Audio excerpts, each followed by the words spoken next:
Guys, have died. Guess what? Oh. So, no, what? Sorry, I thought we were singing. No, different episode. Sorry about that. Okay. Goodbye and thanks for all the deaths. Also a different episode. I have great news. Okay. Project Hail Mary has now made our top 3 episodes performance within the first 7 days. Wow. Yay.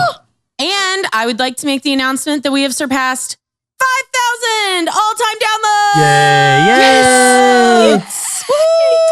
Thank you. Thank you all. Truly.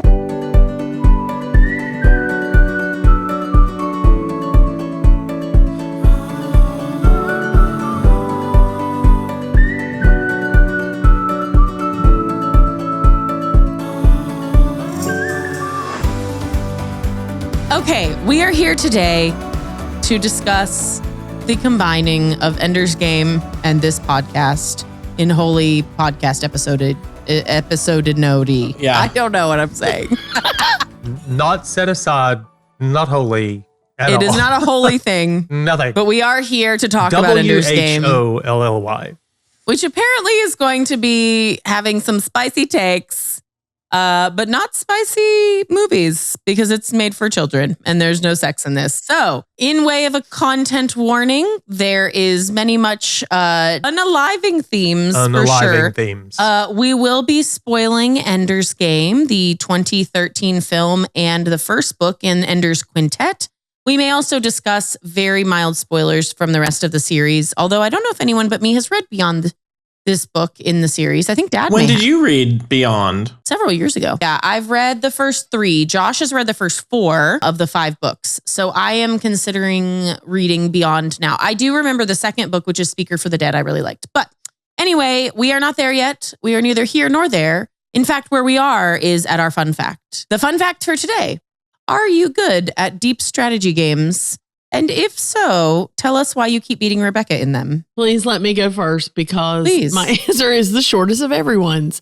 It includes 2 letters. No. Every time we pull out the games, Mom is like, oh, I love spending time with you. I like watching you all play. Woo! Let me say this. I don't mind trying. The problem is I just feel like you all just have to tell me what to do. Well, then that's not me playing. That's you telling me what to do. And I just feel that's not fun for you. And doesn't do me any good. Because what are you trying to do? Are you trying to help me to beat you? No, I don't think you're trying to do that. That's like a girl doing your hair. She's never going to make you as pretty as she is. You know what? You do you. We've already started with the spicy takes. Well, I like deep strategy games. Evan, Charlotte, and I, we play Dune Imperium. We like some... My light is sitting on my copy of Dune Imperium right now. Oh my goodness, well, we got to play sometime. Okay. Love the Dune games. We got a lot of Dominion, some deep Dominion expansion packs, the original deck builder. There's a lot of good strategy games out there. Rebekah might mention Scythe. I like the Red Rising game. Is that deep strategy? I would call it strategy. I don't know if it's like, there was a video on YouTube about like the definitions of strategy games and the varying levels of strategy. Yeah. That I thought was really interesting. I think it got recommended to both of us. Yeah, which tells you enough of it you need to know about me. I like strategy games. Like when it comes to board games, I like something that is like beyond Catan. I don't want to have to play it for 6 hours, but I will if it's like good enough. Do you know what I mean? Like if I like a game enough. I don't know that I would say I'm good at them though. I am not, I'm no Ender Wiggin, if you will. But Josh is better at strategy games than me. I enjoy playing them and I enjoy learning them. I'm usually like, I can win the first time, but if I have to play the same game again with the same people, I generally will not win after that because once other people get an idea of how to do the strategy, I like don't care enough. Like Josh makes notes about Scythe, for instance. He has a note about how to win from every faction with like the step-by-step instructions of what to do. I just don't. I feel like I lose interest by the time you get to that point. So I like playing the Castles game. I'm not necessarily super good at it, but I think it's fun. By the way, if you are a board game person watching this episode, Castles of Mad King Ludwig is my favorite board game. It's wonderful. I don't know that I'm particularly good at deep strategy games. I enjoy games like Monopoly was a strategy game of sorts. I have played Stratego as well, which is a strategy game. There are other strategy games that I like, and I can't remember the name of it. Yeah, it was a Kickstarter campaign. I think it was the Age of Comics. Age of Comics, I think that that's sounds right. right. Very cool. I thoroughly enjoyed it every time we played it. If a game is going to take 4+ hours minimum, that's really difficult. All right, Dad, would you like to tell us a little about what Ender's Game is? Ender is the name of a person. So, the novel and film are both centered around Ender Wiggin. Ender is not his real name. Ender is his nickname. In the film, they make it his middle name so that it's clearer. Like instead of, they don't make it a nickname. That's interesting. Well, he is a genius child, 6 years old at the start of the novel, 10 years old in the film, who is recruited by the International Fleet, or IF, to train and hopefully lead an army against the invasion of an alien race of bug-like creatures. They're large, not little bugs. They're bigger than human being bugs. Taken from his family, Ender is isolated and groomed to be a ruthless commander, using his unusually high intelligence, creativity, and compassion to strategize clever battle and attack plans. He moves through the ranks quickly, passing many other children from 6 years old up to young adolescents, and eventually is respected by many of the children who are proud to follow his lead into battle. After refusing to continue several years into his training, he's convinced by his sister Valentine, whom he dearly loves, to stay the course and fulfill his destiny. He's moved to a space station and trained by Mazer Rackham, the only other commander to ever significantly challenge the buggers, Formics as they're exclusively called in the film. Ender and the child soldiers he'd trained with earlier win every battle scenario during command school. However, they soon discover these computerized scenarios aren't games. Ender and his team have actually obliterated the Formic homeworld in real life. Ender finishes the story sympathetic to the aliens he genocided, looking for a way to restart the Formic race. It is interesting. The book is a very long period of time. The movie is a very compressed period of time. So I will say this is much, much darker of a film. In fact, I'm just going to start kind of getting us into some setting changes here. The film is dark, but the book is far darker, I would say. So the book itself, it's such an odd juxtaposition because it has to do with children, but it's clear from early on that it's about children because they are malleable in a different way. It is not a book for children. And I think that this is one of the ways that the film first diverges from the book in a way that I'm not sure worked. I mean, I think we will probably discover for larger audiences, it probably didn't work. For instance, we get these conversations in the book between the commander that's basically raising him to be the commander they want. And in the film, it's actually, some of it is actually stated directly to Ender or to the audience on screen that Ender must not ever think that someone will ever come to his aid. No adults will ever help him. And the idea is essentially kind of a political and societal one where no longer is it a war crime to use children for these purposes. Children, in fact, are able to make quicker and more kind of ruthless decisions in war as they push off formidable bugger armies that they insist are coming back to attack, and et cetera, et cetera. The movie kind of felt like it was trying to lean into Hunger Games tropes, like where it was trying to be like a dark YA kind of thing because it starred children. I think that they didn't get into the deep evils of some of what the book did. And so I don't know if I think it was a good choice, but I do think that it was a different option. Yeah, I got Harry Potter vibes too, with the kids going to school and being faced with a big dark threat. Yeah. My thought on Hunger Games, Dad and I just actually discussed this afternoon. I felt like they did the same thing with Ender they did with Katniss. You're the one we want to use, but we're not going to tell you what we're going to do because you couldn't handle it. You wouldn't, blah, blah. However, she started this at 16. He was 6 in the book. That was off-putting to me. And I get the change in the societal thing.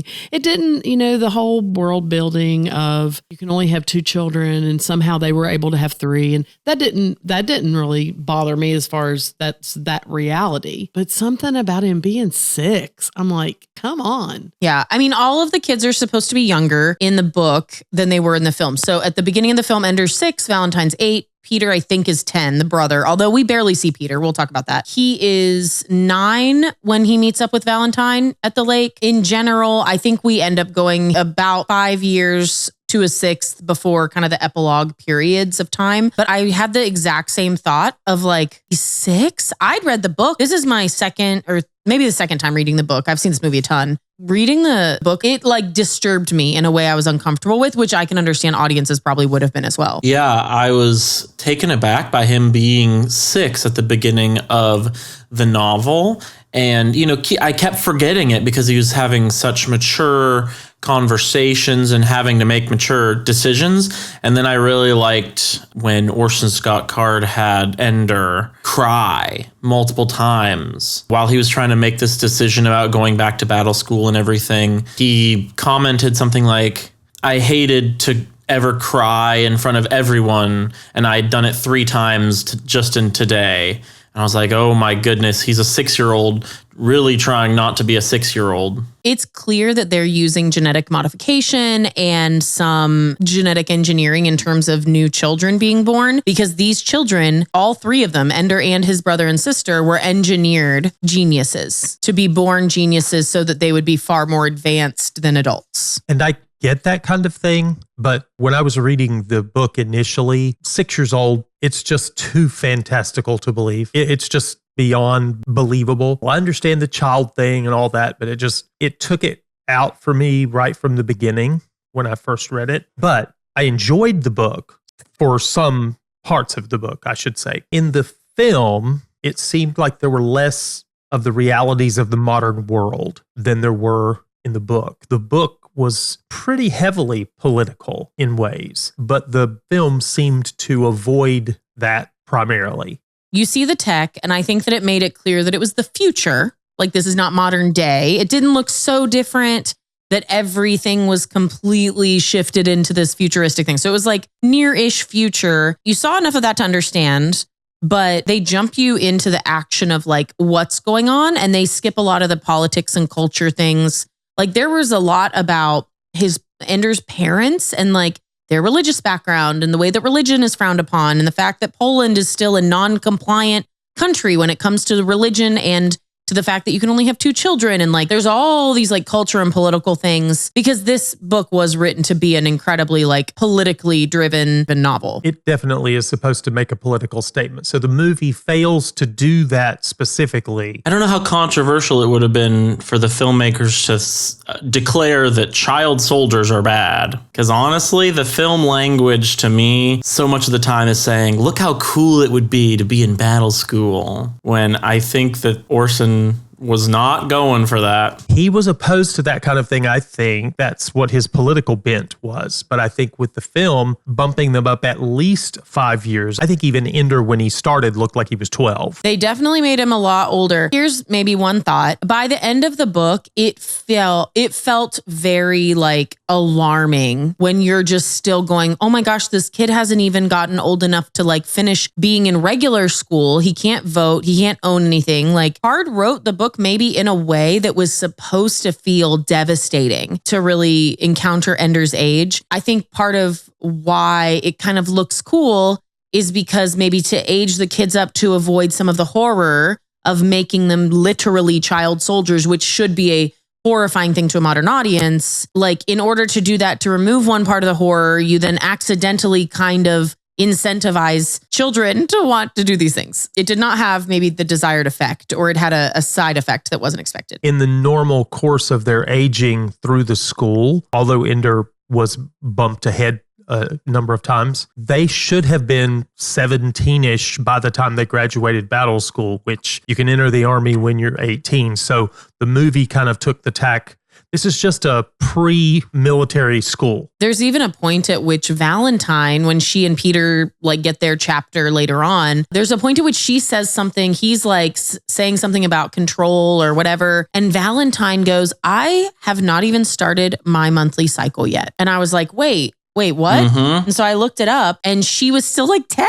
And I thought, oh my gosh, what is happening? Like, it was definitely kind of alarming. Similar moment near the end of the novel when Ender goes through a room, I think at command school, so near the end of the novel. And he mentions that he went into a room and the boys were making a dirty joke that he couldn't even begin to understand. Well, I do believe that Card was trying to make a political statement. He was doing what science fiction often tries to do, what's referred to as hard science fiction. And that's taking a hard topic, putting it in the future so that we can examine it without worrying about the lens of today. You know, we're not talking about this president. We're not talking about that country's military. We're not talking about this particular situation.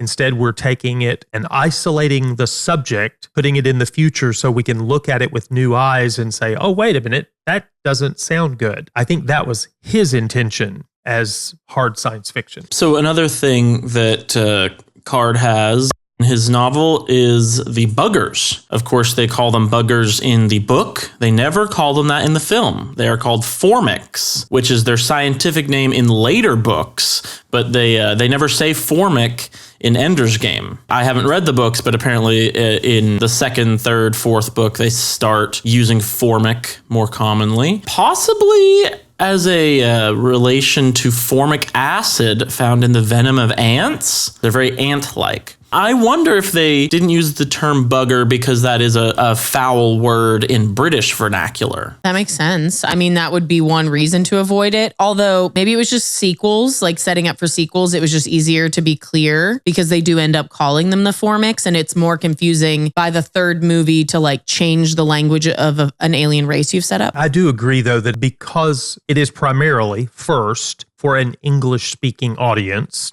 part of that English-speaking audience is British and will understand that vernacular, and that will color the way that they hear it. It is kind of meant as a pejorative, as an offensive term for the bug people. So I think it's appropriate because using it in the way that a British person would use it is entirely accurate to how they feel about the formics. Then the last of our setting changes, just want to mention the North Carolina lake where Ender goes kind of between one school going into a higher level of command school. It's at a North Carolina lake, and it looks a little more northern, like maybe Montana or Alaska. Now, the movie was actually filmed in New Orleans, but the lake scene was shot in British Columbia. I think I have an idea about why that location had to change. They probably wanted a more pristine future. Everybody's driving electric cars. Population is reduced down to 2 children, and you have to get special permission to have a third, and that's very, very unusual. And most of the world has done that. So you go to a place that's even less inhabited, a place like British Columbia, where you're not in a place that's really grown up. You can do really far shots, and it's like it's completely timber covered and water as far as the eye can see. A very, very small, completely unimportant part of the plot, okay? But I kind of missed it in the movie. In the scene when he and Valentine are out on the lake, they're on this wooden raft. And I thought it was interesting in the book, they made this big deal about the fact that he would only talk to her on a raft that he built himself of completely non-metallic or any kind of thing that could carry listening device and anything. You know, I thought that was very interesting. Showed you a little bit more of his thinking process and just his attention to detail. But I did like the fact that in the film, they were on a very makeshift raft. And it's, like I said, it's not really important to anything. There was one little piece of the book that I thought was interesting that they included. I thought it was interesting. They did bring in a little bit of the communication stuff to the film where he thought he was talking to his sister and all of that, and he wasn't. But I do think in the book, you get a lot more of the stark, like, I am constantly watched and controlled and my life is not my own. And like, again, it kind of points more towards those like deeper themes that the movie just like didn't really explore that much. And the movie was 13 years ago at this point? That's correct. It came out right in the smack dab middle of Hunger Games. It does have like the Katniss vibes. Like you definitely hit the nail on the head with that. But I think one of my complaints about the third Hunger Games movie was, unlike the book, they didn't make Katniss as like almost catatonic, unhinged, cannot like function any longer. And I thought, Ender becomes that kind of person, and they took out a lot of that as well, which I thought was interesting. But also Asa Butterfield is no Jennifer Lawrence. Can we talk about Asa Butterfield being bad? I remember hating Hugo, mainly because he was in it. Let's just say whatever genius casting director put Haley Steinfeld with Asa Butterfield and expected him to be the star, because she outacted him every time she was on the screen. And I don't even know that I'm a huge Haley Steinfeld fan, but when they were on the screen together, she commanded the screen more than him. Talking about characterization, Film Ender is, I feel like, less emotional in some ways, especially at the beginning of his arc. He's not like crying like 6-year-old Bookender is. He's older, so maybe they took it out to make him feel older than 6 years old. I don't know. But he's also more emotional in other ways. During Battle School in the film, he was letting things aggravate him, and he was showing childish frustration at little things. I really did not like Asa Butterfield's portrayal, or how the director told or let Asa Butterfield act. I was also bothered by, in the film, he was not a genius commander. It was just less convincing. Some of this is just I don't know how on earth they would have portrayed this in the film. His genius plan in the movie is meat shield. Just get a bunch of people to surround your important thing. He does it in the battle room, and then he uses that at the end. Mm-hmm. And I'm just thinking, did no adult commander ever think of meat shield before Ender? Have you ever heard of Normandy? That's exactly what that was. You could throw enough bodies at it, you would eventually win. In the book, Ender trained his companions to think on different planes than the enemy. He said a few different times that the enemy gate is down, even though by conventional standards, it was forward, but it was in a 0G environment. And then this kind of comes back in at the final battle as well. So it doesn't really matter what direction you think is down. Any direction can be any direction because you're in 0G gravity. Thinking like that, some of it was morale, some of it was just mental. It just felt easier to go down towards the enemy gate, and you were a smaller target. But he also empowered his sub-commanders, his toons, and his squadron leaders to make independent decisions. He trained them to be little Enders, so he didn't have to micromanage them. This reminded me of Brad Pitt in F1, actually. He bent the unspoken rules to achieve victory no matter what. The reason I liked that movie more than most sports movies is because Brad Pitt during the whole film is well, yeah, everyone does it this way, but it's not actually in the rules. So I'm just going to do it a different way. And there's literally nothing they can legally do to stop me. And Ender does the same thing where technically the practice in these war games in the 0G environment is to basically defeat every enemy. And then you ceremoniously put 4 of your people's helmets at each corner of the gate or something like this.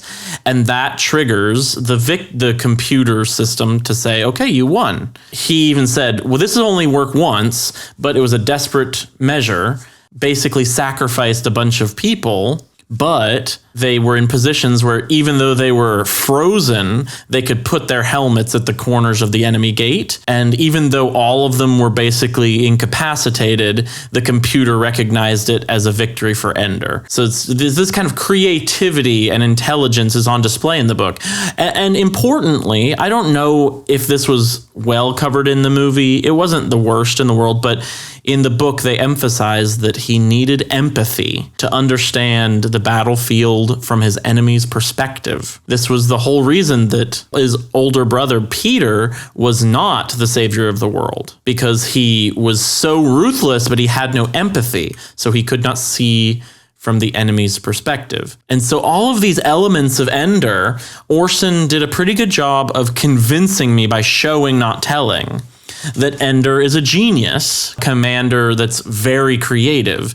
And there was very little of that in the film. It didn't translate. Yeah, I think they attempted to kind of spoon feed you a tiny bit of it. The film runtime felt about right for what it was, with all of its faults that it did have. I think that would have been difficult, especially because they tried to pull it down into YA or even like teen book or film rather than kind of the very adult film that it was, I think it would have been harder to communicate that in a way that made sense. First of all, montage. Not a corny one, but there were not enough montages in this movie. I would agree with that. The worst example, in my opinion, I watched the movie while I was in the middle of the book, and this was about the time that it switched over, and I was shocked when he was given Dragon Army the same day that he did the battle against two armies, which in the book and in the film is the last thing he does at battle school before being promoted.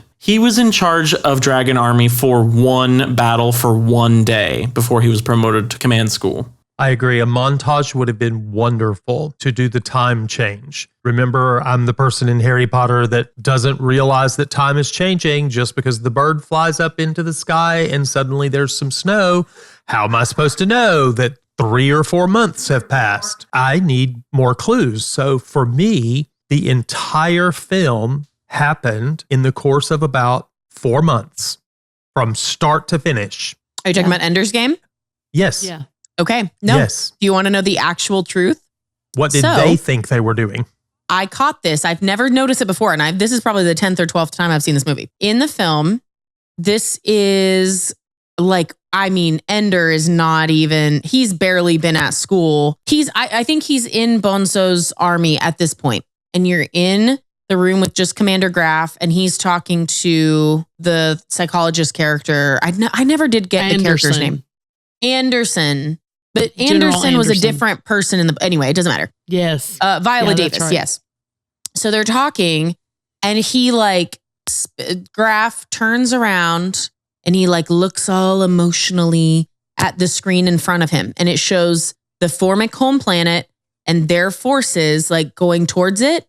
And there is a clock, and it says their forces will be there in 28 days. That was into the time. I was being generous when I said the whole movie takes place in no more than 4 months. Yeah. It is too compressed in time. Well, and then he goes into stasis when he's on the ship from Earth where he met with Valentine at the lake, and then they put him in stasis to get there. So when I saw that with Graf, I was like, oh, so it's a month long? Is this whole movie 2 months long? I don't get it. So maybe they had their forces wait. I think the stasis was only in the book. No, I just watched the movie. They put him in stasis, and then there were time dials going forward as he's sitting there.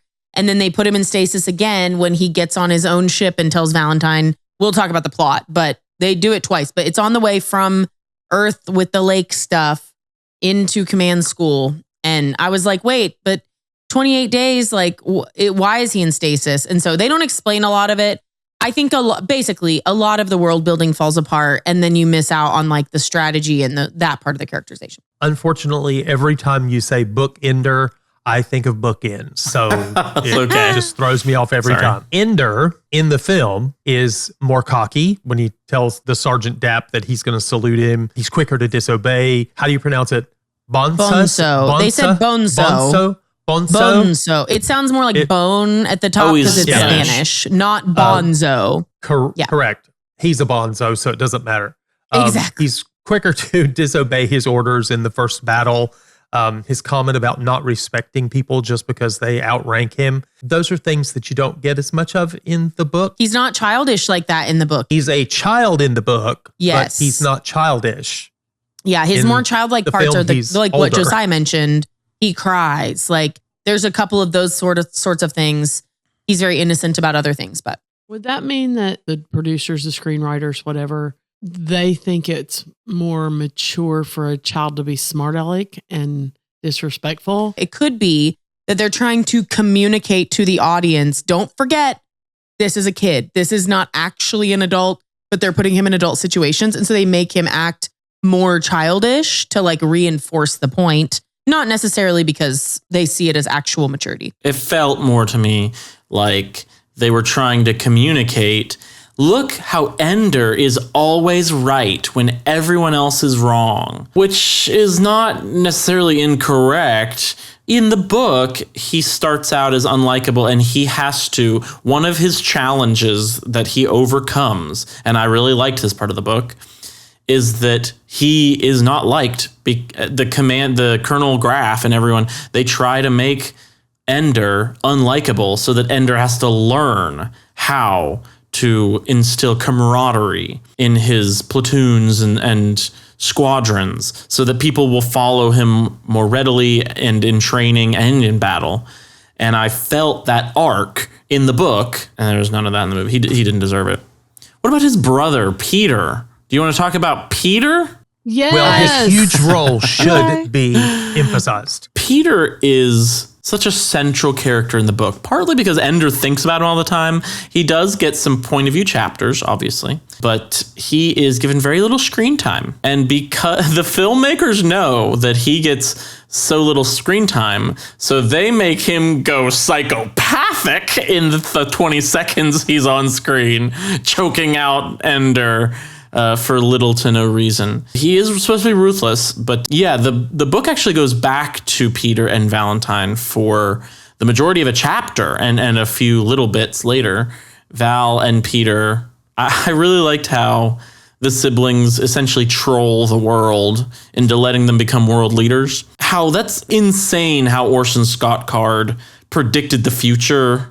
Not exactly that, but like of social media and smartphones and tablets. This was written in the late 70s and the early 80s. I mean, home computers were not a thing yet. He was all on social media. He just called them desks instead of tablets, which is pretty close. I don't know. I like how Ender is presented in the beginning of the book as the great leader who will save the world because he is a combo of Val and Peter. He was a third child, which was a big deal because Peter was too much one way, Val was too much the other way. And then in the middle of the novel, Peter and Valentine team up and they become world leaders in a sense.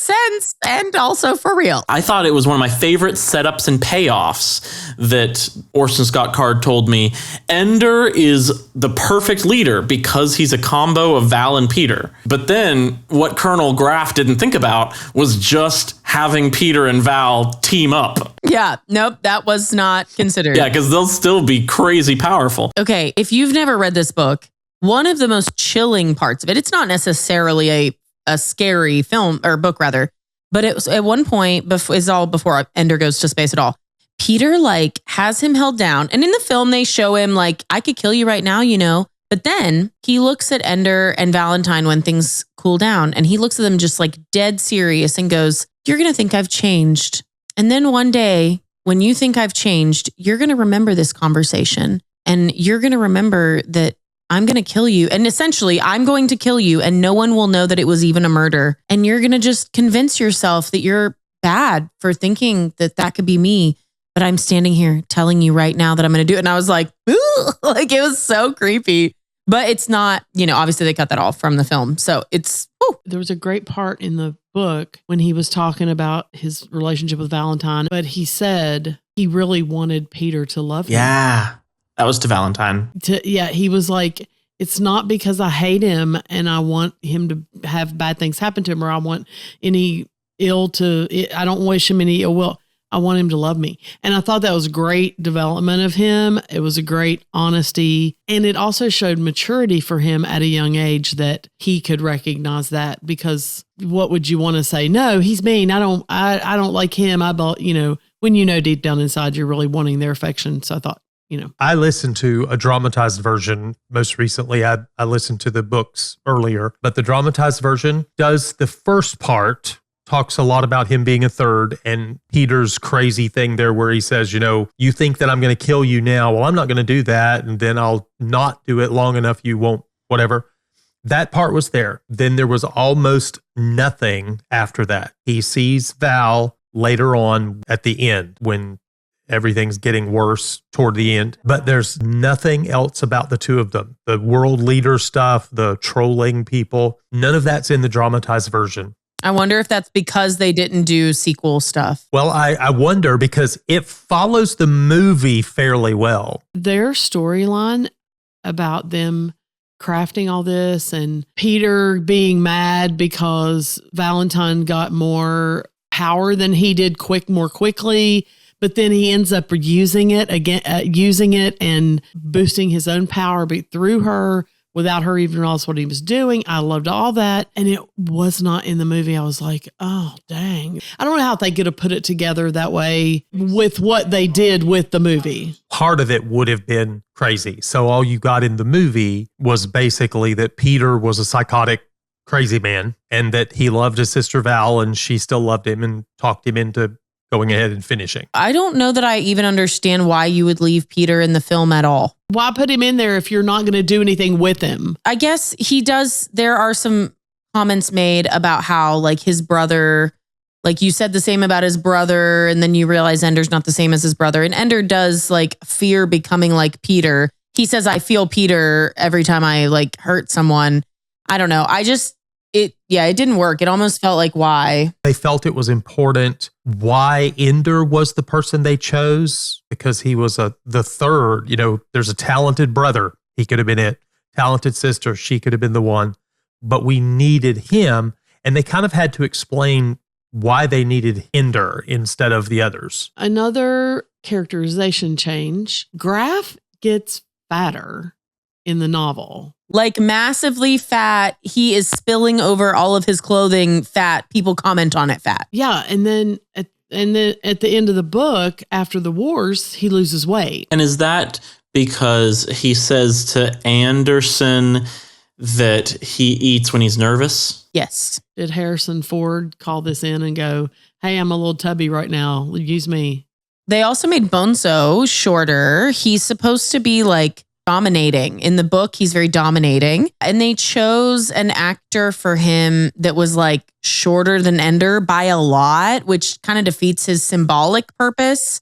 I didn't even write this down, but there was a kid, one of the others, like squadron commanders, that was really nice to Ender. And he ended up coming back and being one of his commanders or whatever they called him in the final like battle stuff. But they cut, you know, obviously because of it being a film, you see lots of students, but they cut the majority of the students that you meet and get to know other than like this core group of even fewer than the core group in the book. Yeah. There's Bean.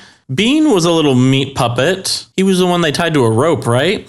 So that was his idea in the book. I was about to say that was probably the only good idea in the film. Well, he's supposed to be shorter, but he wasn't in the film, although he was a small person. He was not as small as the books made him out to be.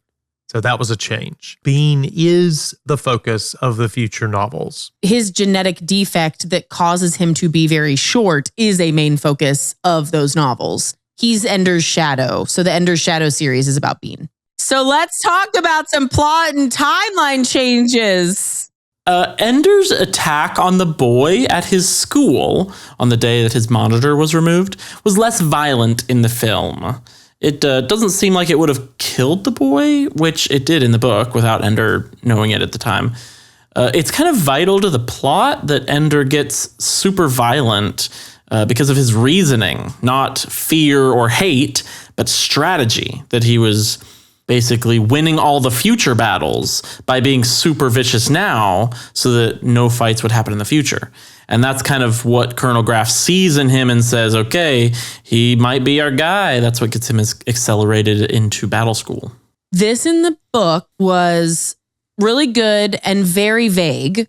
And then you find out later that he died. Okay, so in the book, it was really well done. In the film, I remember watching it and being like, well, there was glass on the ground. I guess it was pretty dangerous. In the book, it was very visceral. In the film, it was like very soft. And it was the first time I went, oh, okay, that's right. They do like really, really soften this for the audience. Not sure I loved it, honestly. Another thing that they changed was the 0G game. They had more complex rules in the book. Like there's more people that have to touch around the entrance to the enemy's gate in addition to one person going through. It's not just that one person has to get through the gate. There are like, I don't know, 3 battles in the film, maybe something like that. The book uses a really complex narrative montage to describe years and years of training. Honestly, he starts when he's 6 and he is 11 or he's 10, sorry, by the time he goes to command school in a different place. And he spends 6 months on Earth. So there's like 3.5, 4 years something like that, where he is like in this training and he starts out as a launchie and then works, his way up and becomes his own commander or whatever. And so the condensing of the film feels really unrealistic. It's in the first battle where he disobeys his commander and he gets frozen, but he's like spinning with his arms out and he's shooting and all this stuff. And Commander Graf is like, didn't I tell you he was the one? And I was like, what about that? Told you he was, what? It's very unrealistic. Disobedient and smiling. There was so much smirking in the film. During that scene, there were times when they were like, all laughing because, we're friends. We're having so much fun at school. And Colonel Graf was smiling like the end of a really sentimental episode from like the 70s. Oh, yeah, he's my boy. You're trying to commit genocide. Stop smirking. Another thing they do, Ender thinks he's writing to Valentine after he first leaves in the film.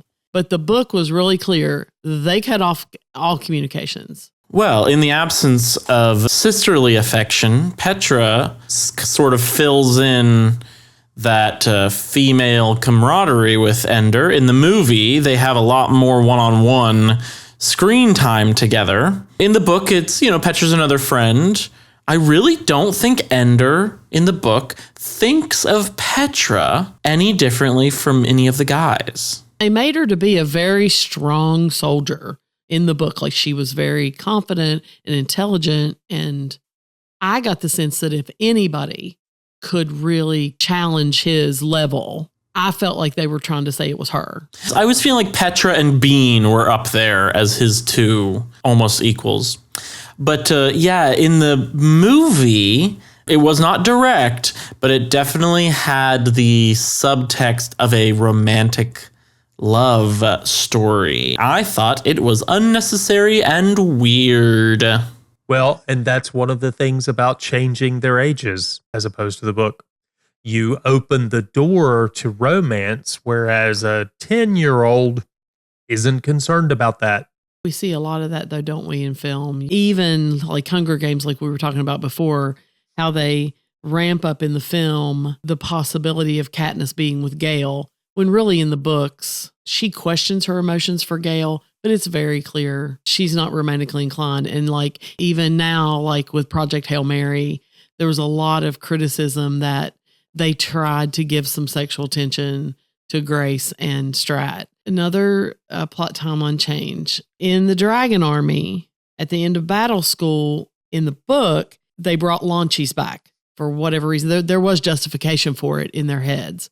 But in the film, they brought back his friends. It was that point where he was excited to see that they'd actually brought his friends back to him, people he knew, rather than him dealing with strangers again. I could see where you wouldn't want to bring a bunch of strangers into the film, where in the book you could make that work. This was their strategy to keep him from being compassionate towards his friends. I think that had a lot to do with it. They didn't want him to think, oh, do I need to put my friend out there in danger? So I put these launchies out here that, I don't have connection with. But in the book, they went a different way. And I think that is all right. I mean, I get why they did it. The mind game, the little video game that they play, the game of the film diverges from the one in the book after the giant dies. The film focuses on the Formix and Valentine in a fallen castle. The book has some of it, but there's a conflict with a wolf and snake. The snake does appear in the film, snake appears in the book and the film. It's a little different. This comes back in a later book as meant to connect Ender to the buggers by connecting him to a queen's pupa.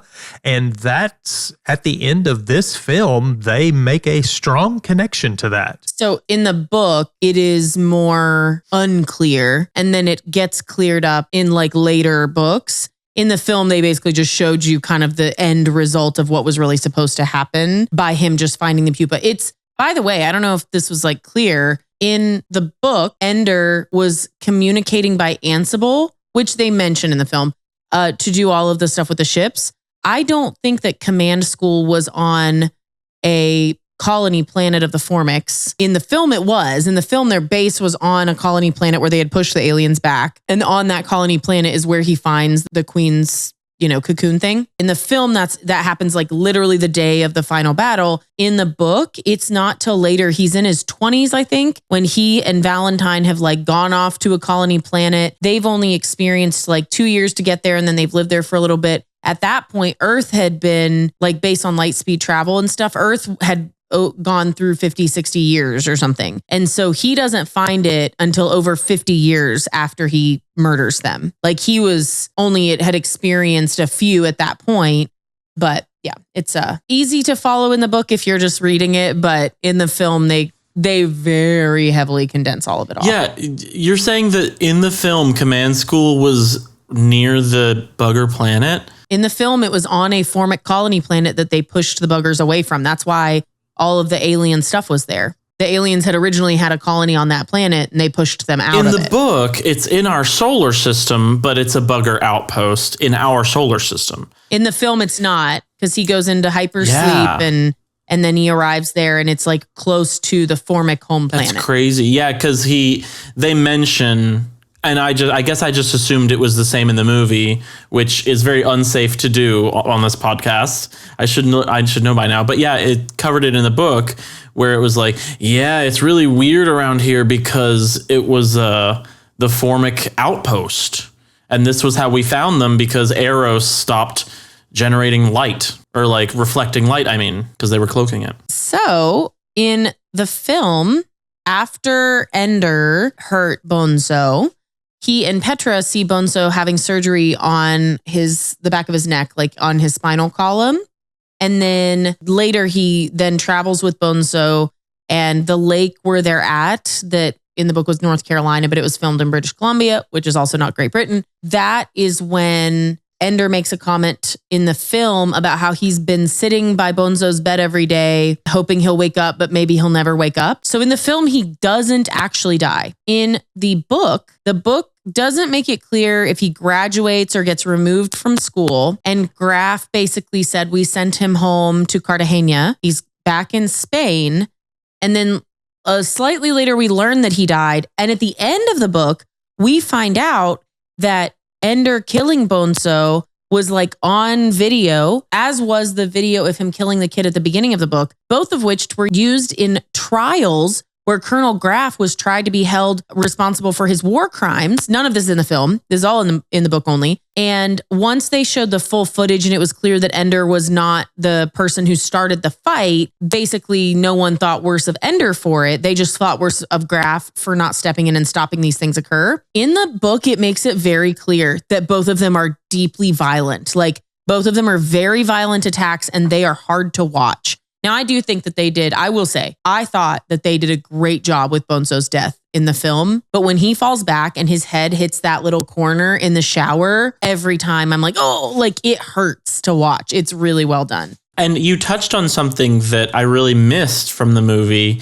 is that I was gripped whenever they cover off outside of Ender's perspective. Earlier, like the first half of the book, you get Anderson and Graf talking to one another kind of as omniscient narrators about stuff that Ender doesn't know. And one of the things, Anderson is like, you're going to let this boy die because you know that he's going to get ambushed in the shower by these violent boys who intend to kill him. Yep. And Graf says, I'm sorry, but I think I'm willing to risk it all because I think that Ender still believes adults will come in to save him, and I need him to know that adults are not going to come in to save him if something goes wrong, even in the real world. And you're like, okay, so that's kind of like telling, not showing me, Graf's ideas are and stuff. And then later in the chapter, Ender thinks, oh, well, the adults will come and save me. I was like, okay, there's the showing. He does. Graf is exactly right. Yeah. And I will say, we talked a lot about how some of this is like very unrealistic, especially the use of like children. But the book does make it clear that after the Formics are defeated, Colonel Graf is held responsible for those war crimes. Like they try to have a trial and they stop the use of child soldiers and they realize how horrible it is. So it's like, I think Card was trying to make a parallel of like the horrors of war and like the lengths that we would go to do war against like a foe that we can't otherwise defeat, and the lengths we would go to do these horrible things. But it does also acknowledge in the book that was horrible and not just a fun thing. One of the things that you may not be as aware of is that Card would have written this book during the time of the Vietnam War, a very unpopular war. Want to know what else was written about that time? About a young person becoming almost like a messiah and destroying people.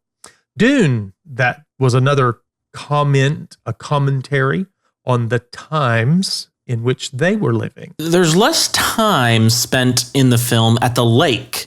There's a line that Ender says kind of at the beginning of the lake scene where about sitting by Bonzo's sickbed. I am not convinced, but others say that means that Bonzo is by the lake. In my head, it doesn't make sense that Ender is living at Bonzo's. The book has Ender at the lake for 6 months. Valentine in the book appeals more to Ender's love for her personally to convince him to return. In the film, what did she even say? She kind of talks about how like everyone will die if you don't go. I know you don't want to go, but like it's bigger than you and all that. She actually does the things that in the book she didn't do intentionally. Because anyone could tell him that. Like they brought Valentine to the lake specifically because she was the only one who could get him to return. But the thing she says in the movie, it's like Graf could have told him that. Why did they need Valentine to come and convince him? So in the book, I noticed that there's a very clear delineation after years and years of battle training, and he goes through battle school and then he goes to command school with that little time in between. He's done all of these fights, and at command school, Mazer Rackham is there and he starts training him, and they go through months and months, and it's all the training and all the battles and all the practice, and he doesn't even realize when he turns 11 because he's so caught up in that, and he's falling apart. Everybody in his command is exhausted, whatever. There's a clear point where Mazer Rackham essentially says, starting today, you're going to be fighting against me, essentially saying you are no longer fighting against the simulation, which is what you've been doing to this point. He says the same thing in the film, but it's like right before he starts the fights in command school. And what ends up being unclear is in the book, when Mazer Rackham says, I'm your enemy now, like that you're fighting me now, from then on out, all of the battles, including the last battle, but not just that one, for weeks and weeks and weeks, all of those are real battles against the buggers. And Ender did not know that the entire time. And so the film makes the note of like Rackham becoming the enemy, but it does not at all make it clear that what is actually happening is like many battles against the Formics are being fought. I was so confused in the movie when the final battle happened. First of all, it was underwhelming that in the movie it's just one final battle that is real. Like I get it, and it's a twist, but it's like, really, you let this kid? What was he doing this whole time? Was he actually just like, this is just one battle that it all depended on, and his strategy was meat shield? I was so confused after the final battle. He said something like, "It's him. It's Rackham that I beat because he's controlling the games." I don't remember him ever being in charge of the games in the movie before that. He says the same thing. He's like, starting today, you're fighting me, I'm the enemy now, or something like that. He does make that comment in the film. But again, it's not clear that he means he's supposedly developing the fight. Well, it's not clear, but I think it's supposed to. I think that what they did was they realized, oh no, we never established that he's supposed to literally be controlling these computer simulations.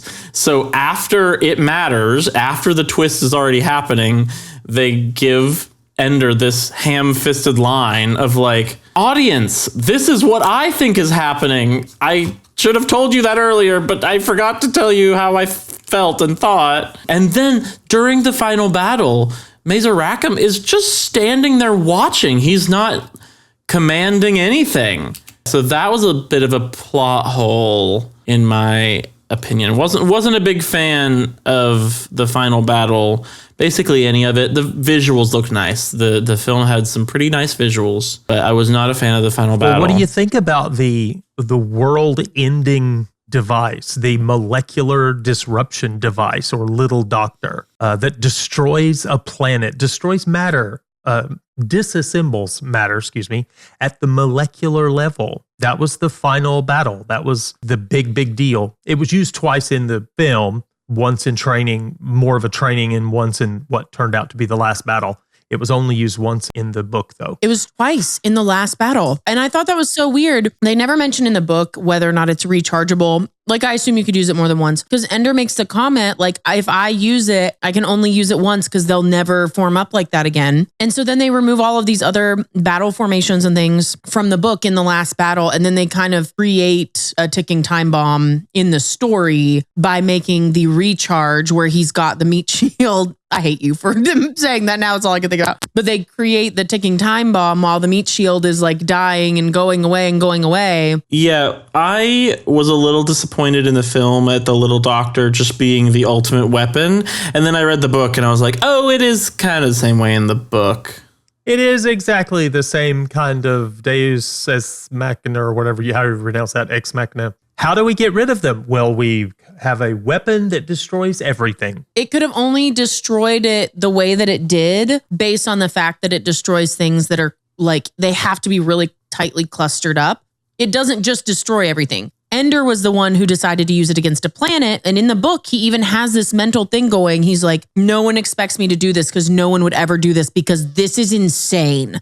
Like, he acknowledges no one would have ever used it to destroy a planet, and then he does. So I didn't like the little doctor in the book, but I did like that, one, there were a bunch of battles leading up to that Ender was required to win. It wasn't like in the movie where it's like, okay, all the adults got the fleet to the planet. There were no outposts we had to do, or Mazer just dealt with them, so don't worry about that. But in the book, they need him for the whole war, which, one, makes it better. And two, they do try to carry a little weight for why no one had thought to use the little doctor on a planet. I think that either Mazer or Graf says something like, I think Mazer says, I would not have been able to do that. Like, even if I had thought of it, because I knew that it was real, I would not have been able to genocide an entire planet with the reckless abandon that you did. So the fact that Ender was not informed that it was real, I think, is the second thing that makes that plot point more swallowable in the book. I was just thinking that when Card wrote this 50 plus years ago, he was only dreaming about these kinds of things, having children fighting these battles, and they're ruthless, and then they find out, oh no, it was real after all. Now we have people that are playing video games that are, real player video games that they're supposed to look like real people. It's supposed to be real battle. It's all simulated, but it's video games. And so I can see where what Card was imagining has become a reality. So what would happen if, say, the government said, okay, by the way, now there is no such thing as this enemy, because actually all of you playing the video game, you were actually doing that. You were operating drones that actually took care of that stuff. That'd be pretty mind-boggling. I think Dungeon Crawler Carl is trying to make some of those same points in the more serious parts when it kind of gets away from just the silly stuff and all of that. Like, part of the point that it's making is like, when people see this as just a video game and they don't really perceive it as real, regardless of the reality it is for some people, they are willing to do horrifying things. There's a point in one of the books where Carl stabs someone in the neck with a pen and kills them in their real life that's not part of the dungeon, but who's horrible in supporting what's happening there. And they want to execute Carl. And he literally is like, what are you talking about? I'm in a game where you execute us for fun on TV and you let people participate and play the game themselves without fear of being killed. The point is that you are doing this and then you act like, when I do it, I did something really bad and it's so crazy. As we wrap up, I think, discussed most of what happens in the movie. Not quite everything, but so there's this kind of last chapter. It is formatted a little differently in the audiobook, so make sure you listen to the end credits if you listen to the Ender's Game audiobook, not the full dramatized version. In Speaker for the Dead, which is the chapter name, not the book name, there is a lot that they pack in the epilogue of this story. From earlier in the book, we kind of mentioned it in passing, but Valentine and Peter, Ender's brother and sister, they, using their genius, developed two personalities. She is Demosthenes and he is Locke. And everyone knows that these are pen names. No one really knows who they truly are, although a few people do figure it out by the end. And they are essentially, it's all manipulation because Demosthenes and Locke are against each other. And one of them is like pro-Russia and the other's kind of the middleman, but kind of anti-Russia in that world version of what's happening politically and all this stuff. In the epilogue, Demosthenes, who is the one that Valentine wrote as, but was not, using her own opinions about lots of things, Demosthenes leaves the scene. And basically what happens is she sets up Peter, records all this stuff to show the world who Locke is. He's not a reasonable person. He's actually a serial killer kind of guy. He's a real lunatic, whatever. After Ender defeats the buggers, literally the next day, the League War begins, which lasts 5 days long and is the entire human civilization fighting against itself. It ended quickly in part, I think, to Demosthenes and Locke and their like online discussions and things like that. And also the hegemon. So the hegemony is the leadership of like the United States, and the hegemon is, or not the United States, the world, like the world non-Russia leaders. allies. And the hegemon is the leader of that. That person resigns at the end. And then we find out later that Peter became the hegemon and he was like the ruler of the actual earth, which is crazy. They cut all of this out because in the film, they had not set any of it up, which is funny because I think they were trying to set it up to do a sequel to Ender's Game, the film, and they didn't because it bombed, which we'll discuss. But it is kind of funny that they didn't include so much of the actual setup for the setup. Interestingly, the film shows Ender finding this queen egg thing on that Formic colony world outpost thing that's near the home world. But the book has it happening years later on a bugger colony planet while he's searching for a place for a new group of Earth colonists. This is years later. This is where he learns that the aliens read mind, they communicate via telepathy, and they have actually been reading his mind since before the genocide. They got to know him very well. I imagine it was a comfort. I don't know if it was explicitly stated that this was a comfort to Ender, that they understood that he didn't know that he was genociding them. Let's break down this book and film by the numbers. The book released in January of 1985. And I do think now realizing, I didn't realize before how long before that he had been writing it and putting it together. So I think that was very interesting. Short story published in 1977, and it was expanded upon into novel in 1985. The movie released on October the 24th of 2013 in Germany. Just another week later, on November 1st in 2013, it released in the US and worldwide. The book received a 4.31 out of 5 on Goodreads. That's 54,000 reviews. And on Storygraph, it pulled a 4.2 out of 5 with 113,000 reviews. The movie received a 63% critics rating on Rotten Tomatoes, an audience score of 65%. The IMDb rating was 6.6 out of 10. The production cost of the film was between $110 and $115 million. Opening weekend, it pulled in a whopping $27 million. The USA-Canada gross was less than 3 times that, $61.7 million. The international gross, just a little bit more than that, $63.8 million, for a total box office pull of $125.5 million. Sadly, this tells us that they lost money. I need to say this. Yeah. Do you guys know one of the main reasons why the movie flopped?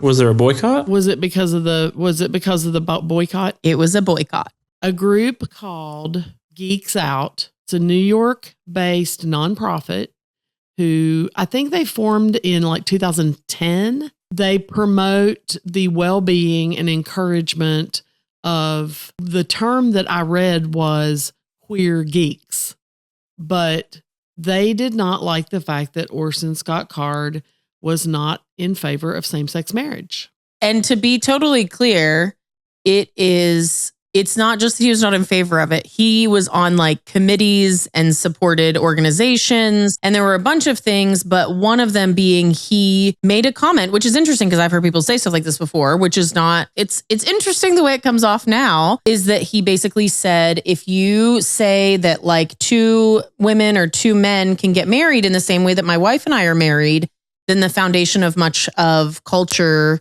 in the West becomes eroded.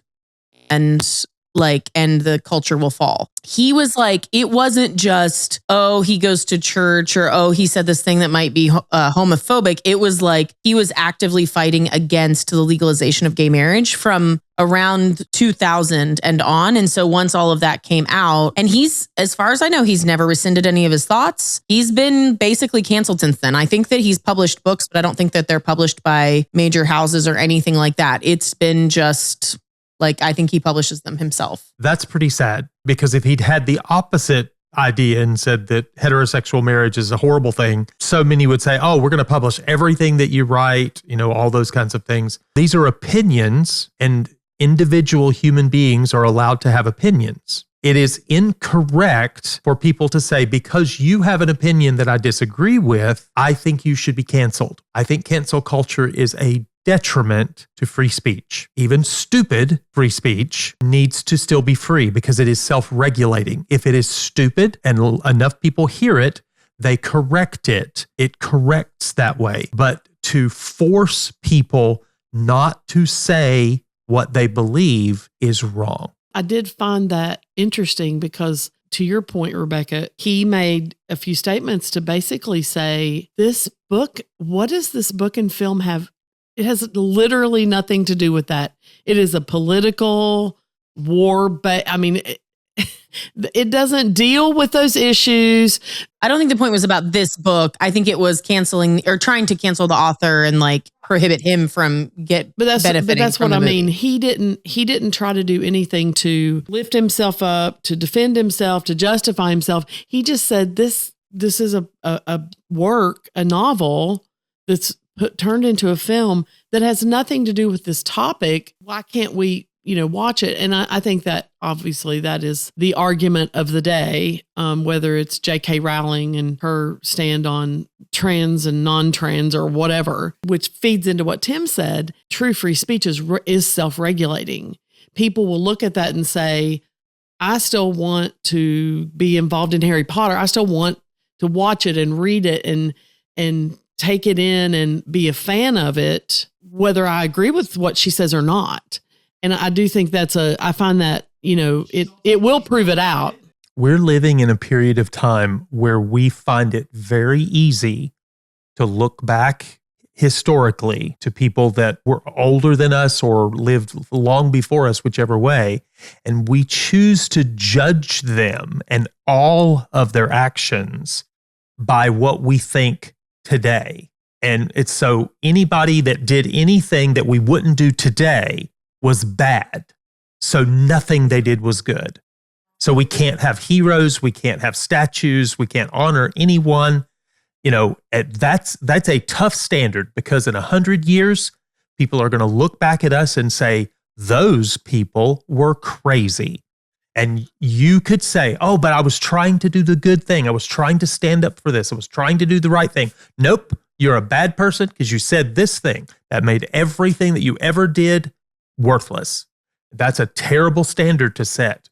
Yeah, I get what you're saying. And I'm sorry that if that is the primary reason that the movie failed, that's pretty sad. I didn't care for the movie, but look, I do agree. Guys, I think that has something to do with it. It wasn't that's very good. At least a reason it failed. Well, yeah. My problem with it is it condensed it so far that it took out too much of the plot to get a movie done in 2 hours. So let's wrap up with some might call it useless trivia, but I enjoy talking about these things. So we're just going to go through a few little rapid fire trivia points. For the rest of my podcast crew, I have a question for you. The cast includes 2 Oscar winners and 3 Oscar nominees.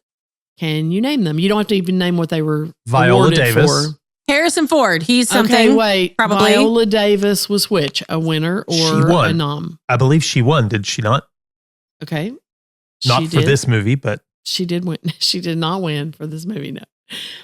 To me, Viola Davis in this movie was Judi Dench in Artemis Fowl. Viola Davis was a winner. So who else?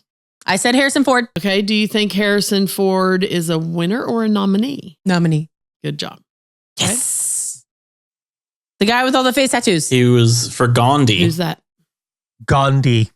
I got What's it his too. name? Ben Kingsley. Ben Kingsley. Ben Kingsley. Oh, okay. He won for I Gandhi feel like such a many bad years parent ago. when I'm you just He was saying the names. Mandalorian. Okay, so Ben Kingsley. So that's 3. Ben, Viola, and Harrison Ford. 2 others, and I will give you a clue. Haley Steinfeld. They were both females. Haley Steinfeld. Okay. She was a winner. Oh, we got the 2 winners. We got Ben Kingsley, Viola. So, yes. She was in True Grit. Yes. She was the Nice. girl. Hey. You didn't know. I didn't recognize her. And now I know where your daughter gets it from. Okay. I recognized her from What did I do to From any his of you? daughter. the music movie. Mm-hmm. You're I can't welcome for ever this remember the name of it. podcast, Thank you so everyone. much. You're so welcome. What music movie? Was Haley Steinfeld in a music movie? Pitch Perfect. Number 2. She was in the second Pitch Perfect. Yeah. I was like, when you said Oscar music movie, I was like, nominated. what? Pitch Wait. Perfect 2. I said it the other day, and she was like, "What in the world do you mean by a music I don't know. movie? I've never I seen only it." watch it 1,000 times a year."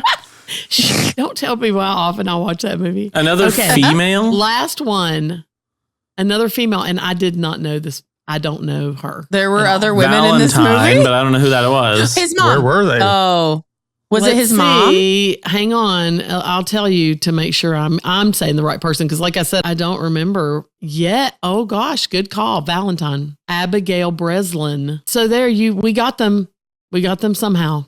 The objects used for cover against laser fire from an opposing team, called the Stars, each weighed 1,300 pounds. I'll go into a final verdict. The book was better for me. I had issues with the book. There were some things that bothered me about the ways he went in certain things, but I was very intrigued by Peter and Valentine's trope. I loved that the thought of these 2 kids, and it made me think of people today like Asmongold, who is just this dude, and unless he's really fooling everybody, he just kind of comes across as a homeless dude that happens to have a home, right?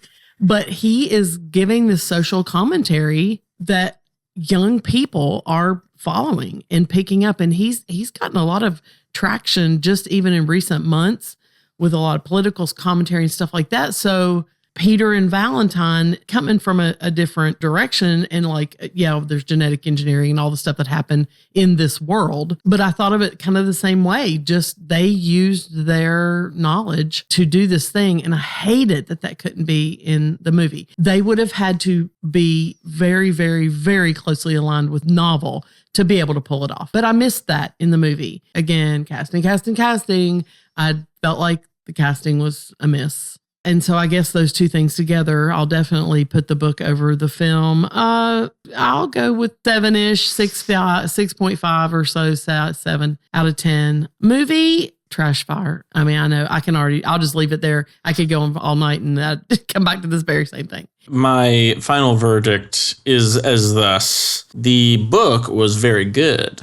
I'm struggling because often when I do these out of 10 sort of ratings, in a lot of different contexts, not just this one, I try to think, well, what would I have done differently or what was done incorrectly? And I work backwards from 10, but I'm just struggling to think, what would I change about it?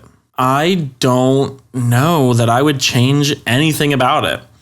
And I don't really want to give it a 10, but it's at least a 9.5 book for me. I think it's a classic. I think there are multiple reasons why it endures as a modern classic. It's a little later than other sci-fi classics. I mean, I'm trying to think of a more recent sci-fi novel that has the same level of success. And I struggle to think of one. There's not much I would change. I think it excellently captures what it feels like to be young. It feels like you're getting pushed and pushed beyond your breaking point.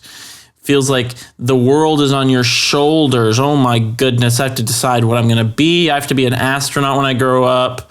Oh my goodness, all this pressure from my parents and my community and my teachers and my friends. There is a special connection that everyone, including adults, can have with Ender's Game that connects to their childhood and how it feels to be a kid, even if it's not literal. I will go on to the movie, which I think was written and acted and directed badly. I wonder if this is my second least favorite film we've covered. Because the visuals were truly great. There was not really weak visuals. I'm gonna go up to a 3.5, 4 sort of area on the film.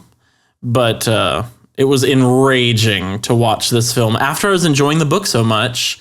I'll go next. I really actually enjoy both of these. I love the book. I gave it a 4.5 out of 10, so 9 out of 10 for me. Just personal enjoyment level. I do kind of understand Josiah's 9.5 score. Yeah, I love the book. I actually think I'm going to go ahead and maybe read the next book again. It's been like probably a decade since I read it last. I don't know. Josh and I both really like the movie for what it is. I don't expect it to be like an Oscar-worthy kind of thing. I do believe that the main character's actor was just really poorly done. So it definitely comes off a little more YA than it should have. I wish that it had been darker and grittier in a lot of the ways that made the book a really interesting and unique read.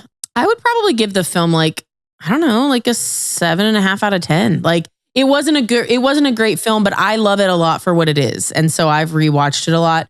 It's a rewatcher for me. So yeah, I was like surprised that you guys hated it this much, actually. The book, I would give a 7 out of 10. If I were judging it on its content, on the subject matter, I would probably not go above 5. I don't like where the subject goes. I think the children are too young to be as violent as they are, and as it is disturbing. There's a disturbing part to it. So it's well written, but it's disturbing. So I'd give it a 7. I would probably give the movie a 6.5. It is a watchable sci-fi film. The science and tech are fine. I don't look at it and say, oh, well, that's cheesy. I can see where, I can see that. I thought the special effects were well done. I thought Asa Butterfield did a terrible job. If the character was supposed to be nondescript and forgettable, he pulled that off very well. I think it was less about the writing, though I do think there were problems with the writing, the adaptation. I think the bigger problem was the direction. I would give the film probably 6.5. It misses the mark. It's not as good as the book. All right. If you enjoyed any of that, please leave us a 5-star rating or review. Please support us on Patreon. It is it's a big support when you support. You know what I'm saying? There's a link in the episode description for that. And you can find us on social at Book is Better Pod, or join us in Discord through our Patreon if you want to hang out, talk to us, ask our opinions, tell us why we're dumb. You can do all those things and more on social media. You can find us everywhere at Book is Better Pod. Yay! We accept other opinions.